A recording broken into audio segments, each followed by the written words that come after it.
Hey everyone, this is Talmage and welcome to my second lesson of Excel 2016. So today I'd like to talk about the different data types that you can enter into Excel. So the first one I want to have a look at is whole numbers. So those will be numbers like 1, 2, 3, etc.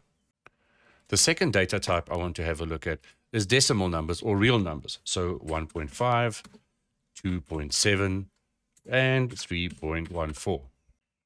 The third data type is Boolean or true and false. The next data type is Boolean or true and false.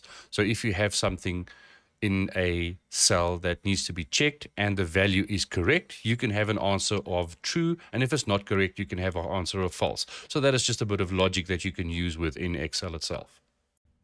The next data type is strings. This is just normal names, like for instance, sales or income, or any other normal text string that you would want to add within a cell.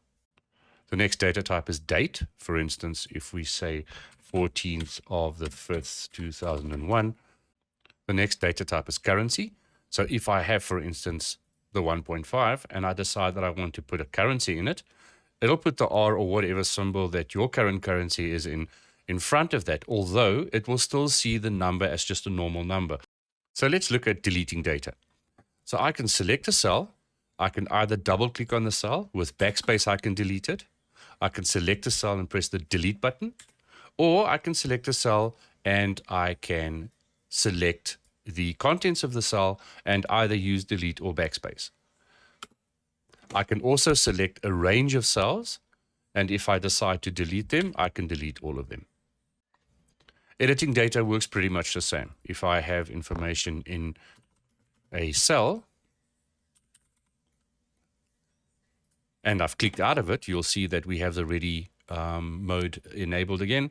And I want to edit, I can click on it, select in the formula bar, and I can change cell to nutshell, for instance. And that is pretty much how you would edit any cell information.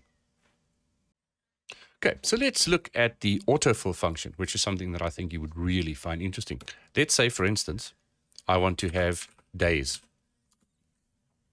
And I start with day number 1. And I start with day number 2.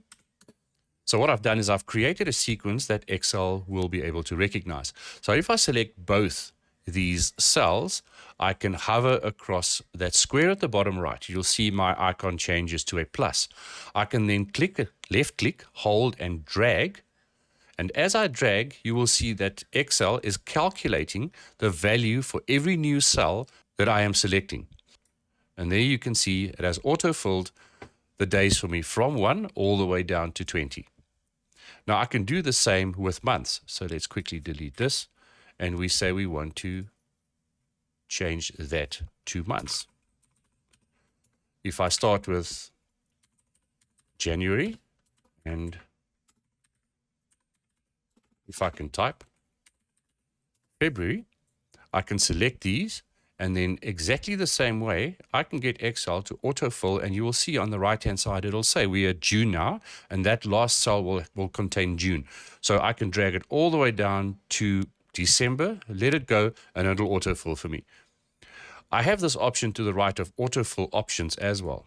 Clicking on that, if I say copy cell, the copy cell function will take the 2 first cells that I've selected and basically just repeat them over and over.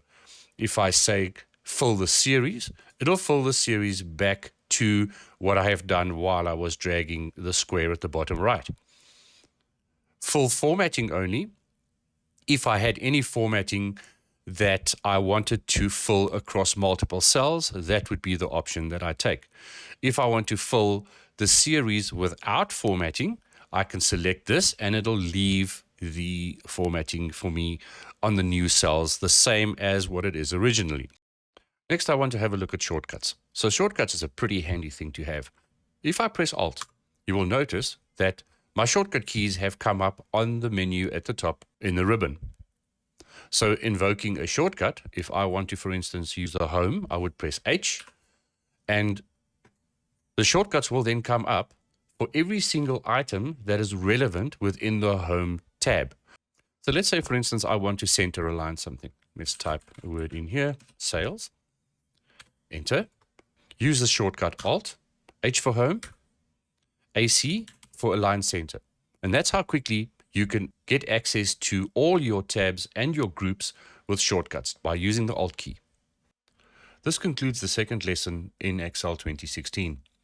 Please like, subscribe, and click the bell for notifications so that you know the moment the next video is uploaded. And thank you for watching this Excel lesson.